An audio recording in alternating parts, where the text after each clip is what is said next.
Hello, everybody. Welcome to Leadership with Sonia today. And I am talking live with two exceptional leaders, Rachel, who is from Inclusi, and Tasha, who's from Inclusi as well. And I must say, I'll get you to say hello. So, Tasha, Hi, you want to say Sonia. hello? Hi, everybody. I'm Rachel, the Chief Executive Officer in Inclusi. It's so awesome to be here with you today. Very excited about having this chat. Love to talk about anything around leadership, diversity, anything. So I'm here to have a great time. So thanks so much for having us, Sonia. Thank you. What about you, Tasha? Yeah, I'm Tasha. I'm the Strategic Partnerships Manager at Inclusi. And yeah, I've watched many of your LinkedIn Lives, Sonia, so I'm very excited that now I'm on this side of it. But yeah, really looking forward to having the conversations today. They are the best. Yes, we're very excited. We're very, very excited having you both on today. In particular, because I don't know if you've been watching. I know you have been, but everyone that's listening and watching, that Rachel won CEO of the Year at our 2024 Outstanding Leadership Awards. So very, very exciting. And you also won Courageous Team of the Year, didn't you? Yeah, we did as well. So for part of our team that deliver our services, and they took out that award as highly commended too, and I couldn't be prouder. And also you won the, which was kind of funny because our MC forgot. We had the overall Outstanding Leader of the Year, which was a bit of a surprise. And Bianca Dye is like, "Oh, thanks everybody." And then we're like, "Bianca, there's one more award." She was like, "Oh no." So Rachel was up on stage quite a few times and she won the overall Outstanding Leader of the Year. So how did you enjoy the evening? It was amazing. I'm still in complete disbelief. I was only talking about it in a meeting this morning, and I keep saying I have to either look at the photos or actually touch the awards and actually let it sink in, because it still is completely surreal to me. I still think I've dreamt it. So it was just an incredible night. The awards night was amazing, but what I think I was most proud of is to actually be in a room with so many incredible leaders. You know, it's just amazing to see. And it was hundreds of incredible leaders. And to be there with people that are doing exceptional things with their teams and their organizations, it's incredible. So I really thank everybody that's part of that process, and really thank all the people and all the leaders that were part of that process as well. I think we all have so much we can learn from each other, and that really gets me excited.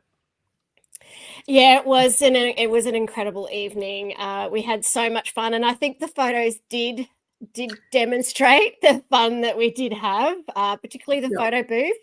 A few people reached out to us and said we didn't realize everyone was going to get access to the photo booth. They're going to share the photos. My daughter was one of them. She was like, "Mom, no!"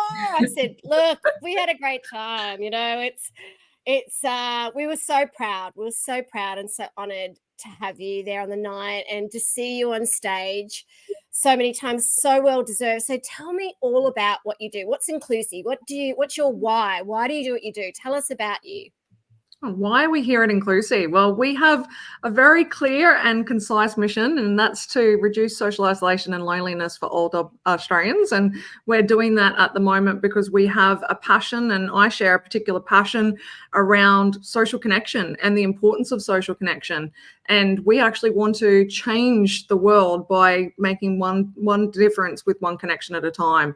I have a true belief that social connection is the center of everything that we do. You know, it's just as important as the air that we breathe, the food that we eat.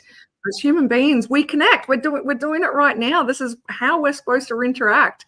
And what breaks my heart is there's so many people out there that are not connected because they may not have friends, they may not have family, they might be isolated due to their location, they might be isolated due to their health. And we have a mission to make sure that we get out to every one of those people and bring them into our community and connect them and feel like they have a belonging, somewhere to be part of, to share those beautiful stories and experiences. And we want to carry those legacies on forever. So we have a huge purpose here, and we're wanting to continue to grow that. So we've just achieved over 100,000 hours of connection this month, and we are wanting to make that 1 billion. So we are here to make a difference, and I'm just so excited about it. So your goal is 1 billion hours. 1 million. Well, it was 1 million, but Sonia, I'll take 1 billion. Come on, Sonia, don't give me that goal. So I thought at 1 billion, I was like, that's a real, I could see you doing that. I could absolutely see you doing that. But 1 million, yeah, let us know how we can help with that, because I just love what you're doing. I have now every morning, Tasha and I live actually nearby each other, and I go for a walk up to the local Ormiston Creek. There's like this beautiful creek and park up the road. And most mornings I go for a walk, and there's a heap of beautiful ducks that I just adore. And one in particular is a one-legged duck that I go and feed. And I've started connecting to this wonderful 94-year-old man that walks to feed the ducks as well. His name is Chris. And every morning we have a beautiful conversation. We talk about the ducks, and I love listening to his stories. And I think we need to be connecting more. We need to be, I think that, and it's actually interesting, and I want to talk to you about this. I was actually talking to someone a few weeks ago about, what do you think is missing for leadership today, or leaders today? And someone said to me, and I went, I totally agree. We're not connecting enough. We are unable to truly connect with each other. We're not connecting. We're becoming so busy. What are your thoughts on this whole, we need to be connecting so much more, don't you think? Yeah, absolutely. Look, I think connection, it doesn't matter which, I suppose, realm that lives in, whether it's community connection, whether it's family connection, whether it's connection with friends, work connection and connection with our colleagues and our team is just as important. And, something that we really do focus on here at Inclusi, because we've got to walk the talk, where we consider ourselves experts and master connectors in this space. So we do a lot to try and connect as a team. And that can be really challenging, because here at Inclusi, our entire team, our entire workforce, including all of our volunteers, we all work remotely. So we've got that extra challenge that we need to stand up to, because I get questioned all the time is, how do you do anything as an organization when you're completely remote? How do you stay connected with your team? And I think we actually do it really, really well here at Inclusi. And it's something that I think it doesn't matter who you are or what community you're in, connection's got to be a focus.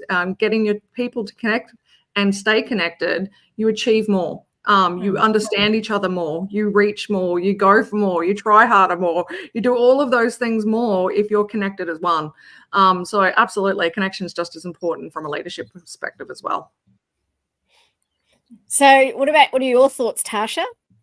Look, I definitely think that we, sadly, I think we've lost that sense of community, and it's why I've worked in community for so long, because we've just become so much more isolated and insular in our little worlds. And so that's what I do love about Inclusi, that we're not any different to your local community centre that you might decide to pop in one day because you want to see what kind of offerings they have. We just happen to do it virtually. So it is just a community centre that offers all sorts of different programs that you can engage in and find other friendships and peer-to-peer connections, but you do it online. And for some people, I think after COVID and everybody was forced to do this type of connection, people started to realize that this is a valid way of connecting.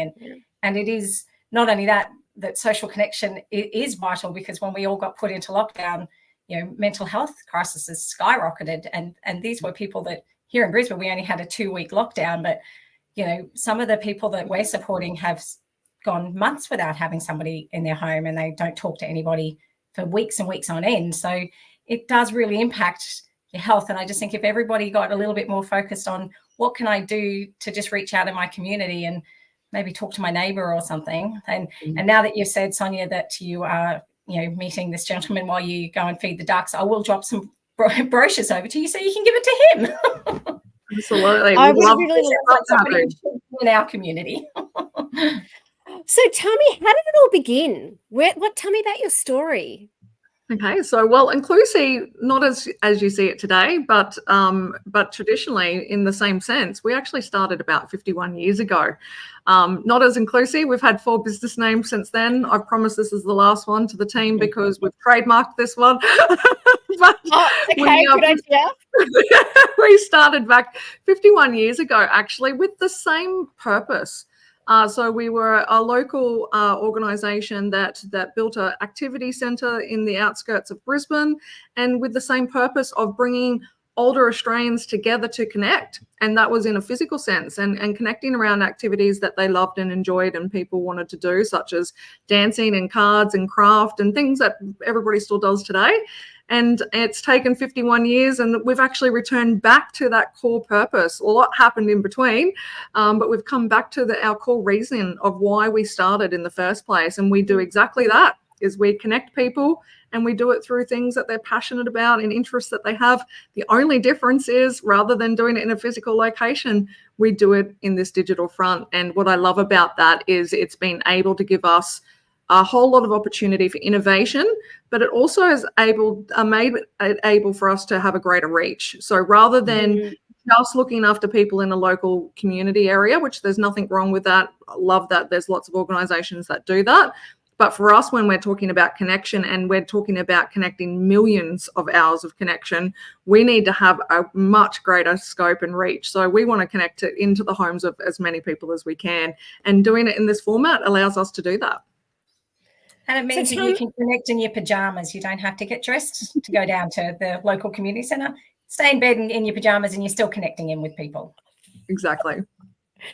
I love that. I love that you can connect in your PJs. There's nothing more comfy than being in your PJs. And I think it's your real self in your PJs. And you're presenting your true self. There's no front. There's no, we haven't got the lipstick on today. There's none of that. We are absolutely our true selves and presenting our true selves through connection in our PJs. I love it. I am not in my PJs right now, though, I will say. I am from the bottom down, I'll be honest.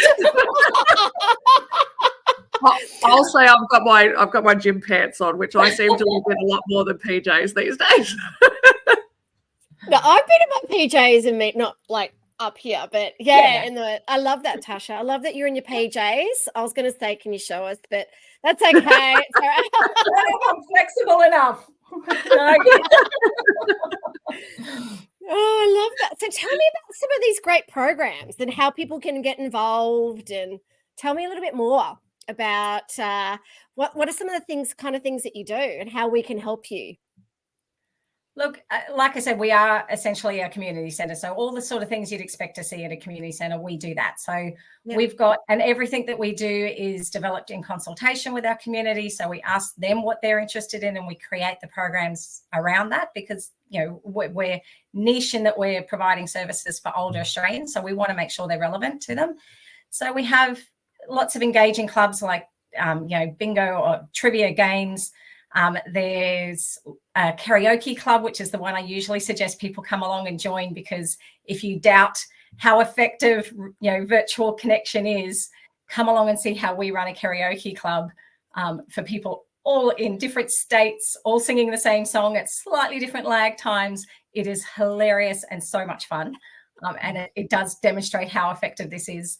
But we also have educational programs. So that's probably something that we're always looking for, is organisations that can come and share some of their knowledge with our community. So we've had people like the NBN have come in and talked to our community about scam awareness, or we've had health organisations like Stroke Foundation or Diabetes and Nutrition Australia, or even just things like a lawyer who's willing to come along and give them some advice on how to set up power of attorney or do their wills and things. So the same way that if you're at your local community centre, they would run some information nights. We do that. But it's all virtual, so lots of different ways. And honestly, our clubs change every 3 months, and there's heaps of fun. One of the ones that I didn't expect to be successful, but it is a Minecraft. That we had an audience of our community that wanted to learn how to play Minecraft. We think maybe to play with the grandkids or something, but they love it. So yeah, there's something for everybody. There's our Connect, Learn and Enjoy that you see behind us at the moment. sums up the types of different programs that we have, and we have something for everybody. And as what Tasha said, we get that engagement from our community about what they want to do, because we're here for them. So we want to know what it is that they want to do, and they come to us with all these great ideas about let's do this or let's do that. And really, in this type of environment, we can pretty much create anything and everything. So it's pretty exciting. And the programs that we have, they're just nonstop fun, educational, and people are learning skills as they go along as well. So one of the things that we absolutely recognize is, because people are working in a digital front, they can continue to build their skills around that. So we help support and grow those skills too. So people will come into our programs and might learn how to use Google, or how to upload photos into Facebook so that they can share it with their friends and family, or just basic digital skills, because that is something that is definitely a concern for people, particularly of our older Australian demographic, that the digital divide is growing, and that we're wanting to continue to work to close that. So they're not only learning and growing those skills, but they're connecting and having a whole lot of fun all at the same time. Oh my gosh, I love what you're doing. And I'm definitely going to be checking out some of these amazing programs, particularly the karaoke. I don't mind. Tuesday afternoon, Sonia, come along and join us for karaoke. Yeah, if you like to have a bit of a dance, have a bit of a sing, come along and check it out. Into travel is another one that's really popular with our audience as well. So we take them around to different countries every week and explore all the tourist areas or the cuisine, or talk about anything that's going on in that space, and also share stories. So it might be that our participants have physically been there and wanting to share their experiences through those stories as well. So there's really something for everyone, and it's just so much fun. But I love the educational part as well. So there's a lot that we do around the e-safety commissioner, as Tasha mentioned as well. So I think it's important that we learning and sharing those experiences as we go along. Oh, I love that. I love that it's connection, it's learning, it's enjoying. It's amazing. It's amazing. I love everything that you're doing. And I'd love to ask you some questions around leadership, because obviously this is Leadership with Sonia, and that's my space. And this is why, you won all these incredible awards, because of your leadership and your culture. I mean, what does leadership mean to you both? I'm happy to go first. For me, leadership. You won all the awards, Rachel. You start. Leadership for me means like everything. I can't say enough how honoured I am to be a leader, and I do not take it lightly. I take it extremely seriously. I know how much impact somebody who is a leader that has on somebody's lives, whether it's positive or unfortunately negative. And it's the greatest honor. It's my greatest achievement aside of my own family. I'm sure if my family were listening to this, they probably say that sometimes my leadership and my team come first. They have at times had to take a back seat, but I'm just so passionate about it, and it's something I have my entire career wanted to do. And I know, Sonia, when I talked to you about after the awards, recognizing, looking, reflecting back on those moments of that incredible night, it wasn't just what has been achieved in the last 12 months. It's not just what has been achieved in that night. It's been 23 years of my entire career and heart and soul, the old blood, sweat and tears. There has been literal blood in some of that background story as well. I did used to work at a hospital, so but okay. But it's that would have been everything tough. for me. Yeah, so it's something that I'm extremely passionate about, and completely honoured to be part of. Thank you so much, Rach. What about you, Tasha? Yeah, look, I think I've only got comfortable with that leadership sort of tag in the recent years, I suppose. I certainly have always felt like I've been a mentor for a lot of people before, and I didn't really put those two things together as mentoring being part of leading. And kudos to Rachel that she probably has helped me define that more as me being a leader now. Particularly, I've shared quite openly that I am neurodivergent. I have ADHD and autism. And so for me, that felt like that was maybe something that would impair me from a leadership role. But, I strongly believe now that it's those particular things is what makes me a good leader. I think that the superpowers, which I kind of don't like that phrase, but I've used it anyway, but the superpowers of being neurodivergent, it gives you a different perspective. And I'm very proud of anyone who might see me as a leader. I'm very proud of that idea that, perhaps I've given some sort of influence or some sort of, encouragement to strive for more, because it's not about your title. I think we've got lots of people at Inclusi that may not work in a management area of, the tier of their role, but they're certainly leaders in their own areas. And, I think that's something that we live and breathe very well here, is that everyone can be a leader. It's got nothing to do with what your title happens to be. Yeah, absolutely. And I feel the same. For me, it's never, as I've gone through my career, I've never gone for what has been perceived as the title. I couldn't care about what my driver has always been the people and what I can do to help and support them and watch them grow. It's not about me at all. And I love that term that when you become a leader, you've got to realize it's not about you. It's got nothing to do with you. It's all about them. And when people actually understand that, I think that's when leadership really can flourish. And I absolutely follow a servant leadership style. And it's all about the people and my team. I have a philosophy, and that's very much about how I build the culture here at Inclusi, that if our team are happy, if they feel supported and they feel safe, everything else comes together. You don't have to worry about anything else as an organization, because then people come and they do their best work because they love to be here.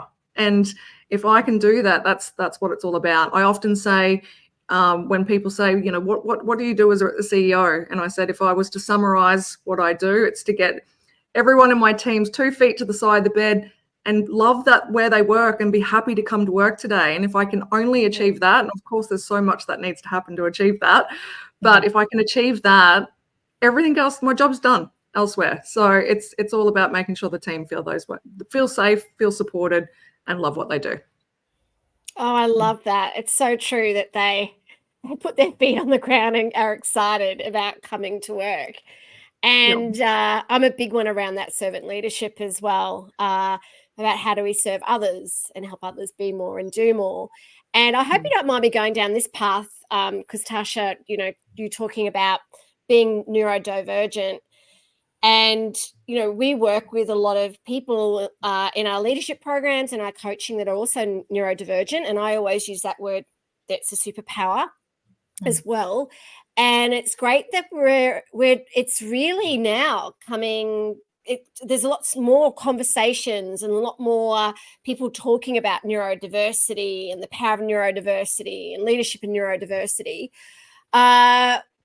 Because when I was younger, it wasn't, I didn't even know about it, right? It's, but today, why do you think that is?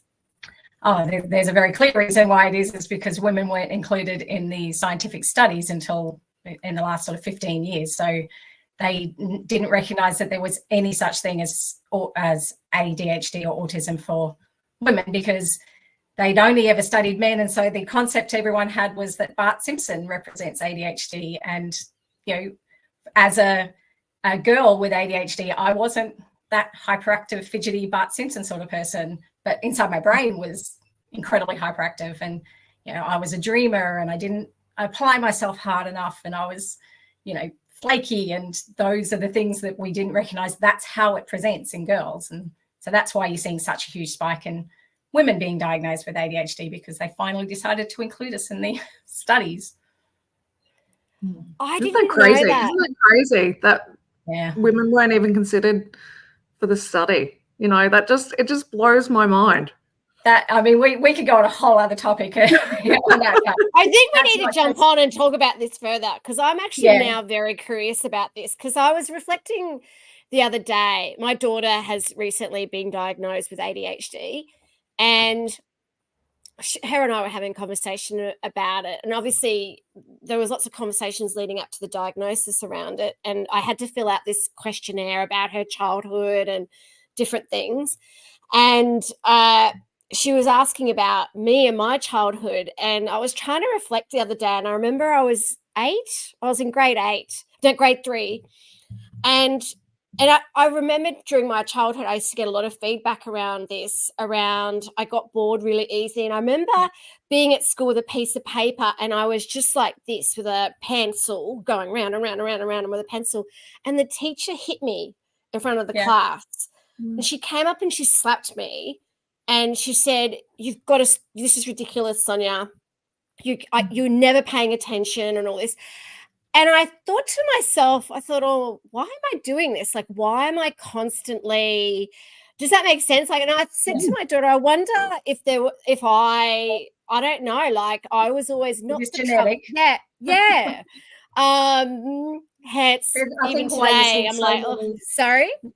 Well, part of why you're seeing so many middle-aged women particularly, but middle-aged people now getting diagnosed is because we've gotten a lot better at recognizing it in children. So, you know, you've got a school-age child, you take them along and they get diagnosed with ADHD or autism.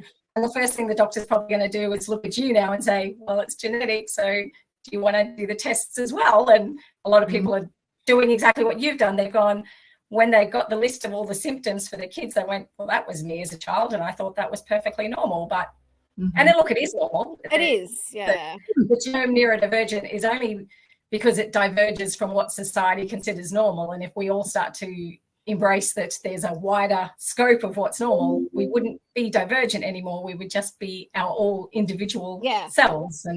But society at the moment isn't very well set up for neurodivergent people. So that's why, some people will consider it a disability because our society isn't very supportive of it yet. But we're getting better.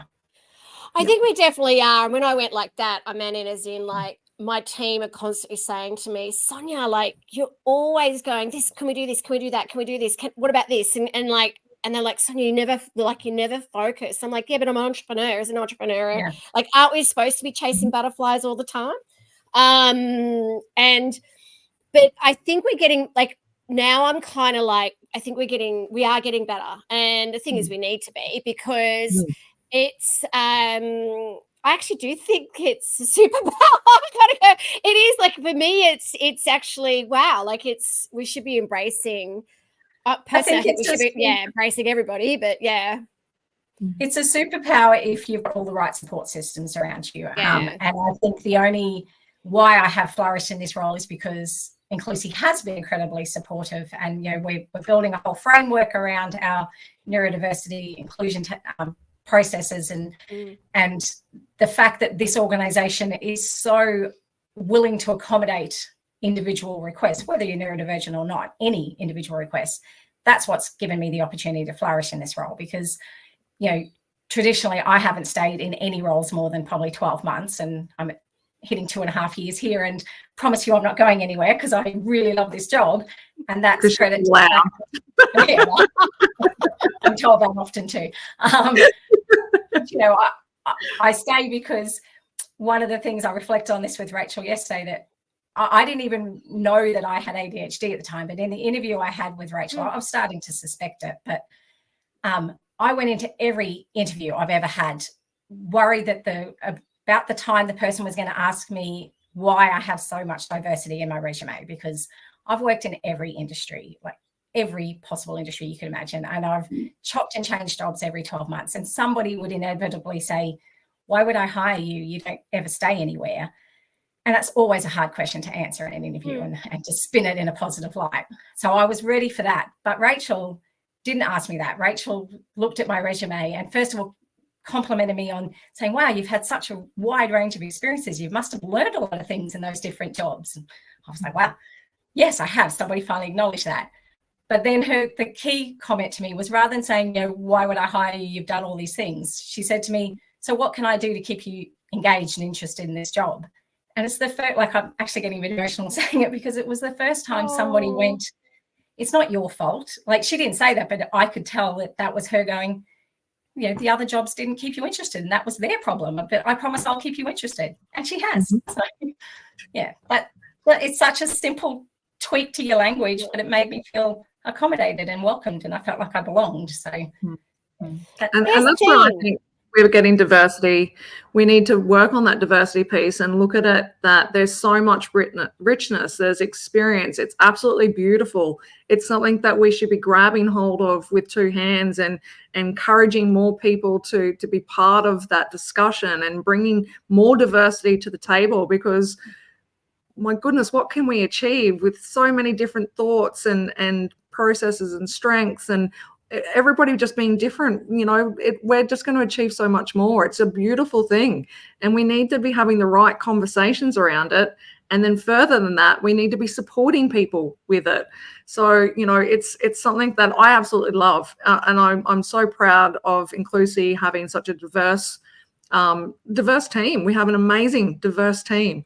And we have to, because we're working with people, and people are beautiful and diverse, and we want to see more of it. So whatever we've got to do as an organization to make people feel, as I said, and that comes back to that comment of safety, that people need to feel that they can be themselves, that they can come to work as they are, as who they truly are, and not have to wear those masks all the time, but then get all the support that they need. And with that, they flourish, and we see the best out of those people. And why wouldn't you want that? That's so true. That's so true. So it sounds like you're making a real difference to so many people out there. I would love to know who's made a difference in your life. Like, is this a particular person or lead, like someone that has said something or done something that's really changed or had a fundamental effect on you? Yeah, for me, I've got an executive mentor that I've been working with for many years yet, and I have him to thank. And I say this to him all the time. He goes, "You got there yourself," but I really do have him to thank for being a CEO. He was the first person that promoted me into a CEO position and believed that I was capable of it. I remember the conversation, even having it. The structure at the time. I was about to build a private hospital, and we will restructure it. And he goes, and Rachel's going to be the CEO. And I was like, what? did I hear that right? He just had so much belief in me, and I really truly looked up to him as a leader, because for many reasons. One, we share very much the same passion around servant leadership. But there's something that he said that I have followed my entire career, that since I've known him, which is always take the hard right and not the easy wrong. And it's been something that I've used alongside values when I make decisions, that I always have to check myself against and go, I know this is the real hard decision, but it's the right decision. And it's always held me in good esteem ever since. And I've never been steered wrong because of it. And I use it all the time. And he's just been a fantastic mentor. I really look up to him. And if I could be half the leader that he is one day, I've achieved something. I think you are. You're not half the leader, you're equal leader. Thank you, Tasha. Look, I mean, it's obviously I just explained that story about my interview. So that Rachel has made a huge impact on my life, obviously. So that it feels a little bit glib because we're here together and she's my boss, but I promise you it's genuine, because she's just given me so much opportunity to grow in this role. And I watched that TV show, Old People's Homes for Teenagers, and got really obsessed with the idea of intergenerational programs. And she, even though it had nothing to do with my job, she was like, sure, go ahead, do it. And I built this program that we have at Inclusi for connecting older people with school-age kids. And, it wasn't in my job description at all, but she knew that if she let me go and do that little passion project, I'd still do all my other jobs, but I loved being here so much that helped me. And then when I talked about the neurodivergent thing, and I said we wanted to run a program in the organization. We have a neurodivergent peer support group that I host once a month. And, she's been encouraging of me to go and do all these different courses and learn about it so that I could help facilitate, because we have a unusually large percentage of neurodivergent staff at Inclusi. And I think it's because we are a safe space and they gravitate towards us. So, I think that's been part of it, of just seeing that I'm very, very passionate. I'm very much a big picture person. I'm not great at the day-to-day, mundane tasks. And so she's always supported me to say, well, let's find ways to automate all that other stuff so that you don't get bored and just keep doing all the fun, exciting, big picture stuff. And that's been life-changing for me. So. Oh, Rachel, how was that, hearing that? I'm trying not to cry. Oh. Because I'm ugly. I laughed. I say it to the team all the time. We have a running joke when they say something lovely. I say, okay, now I've ugly cried again. I don't have an attractive cry face. I'm trying not to do it right now.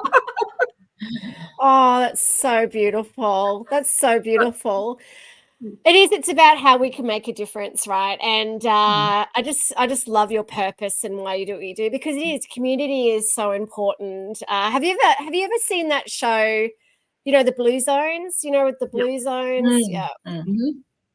And it's I did an article about it actually, because it's perfect around what we actually do with social connection. And if anyone hasn't seen this show, it's about older people and actually understanding why they're getting into older age. And if you actually look at all the stories, the common theme, and yes, there's great things around food and diet and all those sorts of things, which are important. The one connector of that is connection, that they're remaining connected with their families, they're remaining connected with their community. You know, I think it's interesting from a cultural perspective, you know, how we in Australia actually treat our older people and our older generation. You know, we tend to send them away and lock them up and don't want to have to look after them or do anything with them, where in other cultures they're gods, they're elders, they're highly respected, they're the center of their communities. And I'm like, we've got it all wrong. We need to fix this. We need to treat them with that respect that they deserve, because oh my goodness, they do. Yeah, because otherwise we lose all their wisdom, because we don't have this society that, you know, encourages them to share their wisdom. And that's what I do love about the intergenerational programs, is because it is about, you know, particularly when some of the kids that we're trying to help in the schools that might have, you know, anxiety, which is a huge issue for younger people these days. And that perspective of then connecting with a, you know, 80, 90-year-old person who can give them that understanding that you've got a long life ahead of you, and that what you're anxious about right now in 10 years won't mean anything to you. And they, you know, I just see such beautiful sharing of those wisdoms. And why would we not want to do this more? It's, you know, let's not let that wisdom disappear.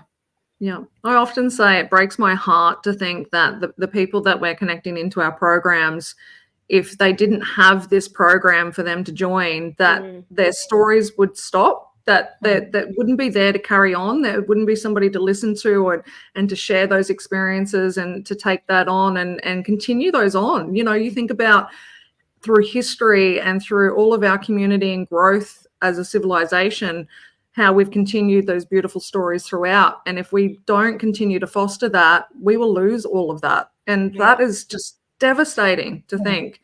And they have so much to offer. And I say it all the time, I'm not supposed to have favorites in our programs. They're all amazing, amazing programs. It's like saying I've got a favorite child. Sometimes we do, but with Intergenerations program, it's one of my favorite, because I just love that mix of that knowledge passed on, and also the opposite way. I think the learning from the younger generation is fantastic to see as well, what they can offer, and taking so much from that. So it's absolutely beautiful program. Oh, I'd love to know more about that one. And I mean, if you could go back to your younger self, like if you could go back and say something to your younger self, what would you say? Oh, look, don't worry about your first boyfriend. You will get over that. So true. Yeah. But I love that point that Tasha just said. Like, I think when you are younger, you know, everything's so amplified. Everything's so intense. And because you're learning and everything's a first for you, and you think, you know, that's everything's the end of the world if something wrong happens.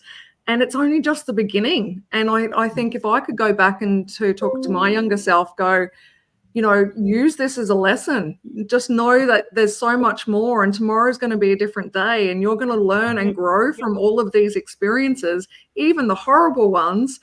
I don't know. I think I would have been prepared for so much more. I wish that was a message that you could actually make younger people believe, because I know if I actually said that to my younger self, I go, that's so stupid. Yeah. Oh, that's not right. I wouldn't have listened anyway. So, but it is something that, yeah, I think I looking back now, I love all those experiences, and you wouldn't change anything for the world, because they are it's what makes you are who you are today. Yeah, you wouldn't be in this position that you're in if anything else had happened. So exactly. And I say the same for leadership. You know, the one thing I love about being a leader is owning my own mistakes and knowing that I learn from those. That's the most important. The reason why I might do something different today is because I've stuffed it up 10 times before, and you know, I've taken something from that. So mistakes are a great thing. Love that advice. What about you, Tasha? What would you say to your younger self if you could give her some advice? I think a very common phrase that has been used my entire life is too much. And for a long time, I had a real issue with the whole phrase too much, because I talked too much. I dreamed too much. Everything about me was too much. And when I got my ADHD diagnosis, my friend Tammy, who's an occupational therapist, who, when I said to her I was going to get tested, said, "How did you not know? If I thought you didn't know, I would have told you. I knew you had ADHD." And she got me this shirt that says, "If I'm too much, go find less." And that's what I think I would go back to my younger person and go, you know what? All the people that think you're too much, they can go find less, because one day you will be in a place where you will be loved for exactly all your too muchness and celebrated for it. So yeah, and I try to give, my son has ADHD, and sometimes he's probably too much too. So I do try to give him that you're not too much for the right people. You're just the right amount for the right people. You're just too much wonderful, Tasha. You're just too much wonderful. She found a home here where I absolutely love her too much and want more of it. Yep. So is that possible? I don't know. So there you go, Tasha. Never too much. Challenge accepted. Well, it was so wonderful connecting with both of you today. And I would love to know if anyone would love to support, help, get involved, how can they do that? How can they reach out to you? I did put your website. Everyone can get the details around Inclusi, and also I'll put it in the comments as well. There is a comment here. I love. So that's Sarah is lovely. Sarah also does the intergenerational programs with Sarah. Thank you, Sarah. So I'm going to put in the comments how people can get in touch with you. Thank you, Sarah. I love that one. Thank you. Look, I'm going to do a shameless plug. We are a charity here at Inclusi. It is coming up to the 30th of June. If you haven't made any donations to worthwhile organisations, please consider Inclusi. It goes to a worthwhile cause, making sure that we're connecting people, and it is tax deductible. So that's a win-win in my view. And in terms of anyone who might be have a business or anything, they can certainly, through the website, you can get in touch with me, because we're always looking for anybody, like I said, who might want to come and share their wisdom with our community, might want to volunteer with us.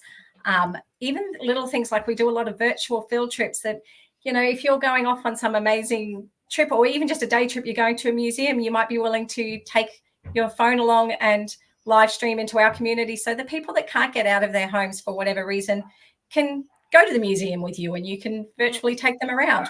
We've opened to so many different ways of supporting us. So there's something for everyone. Absolutely. And everybody feels connected. That's what's so beautiful. Everybody gets something out of this beautiful program, regardless of how you're a part of it. I love that. Well, you are definitely both incredibly wonderful. And it was such an honor connecting and talking with you both today about everything you do at Inclusi, your leadership, advice, guidance, and also the difference you're making to the world.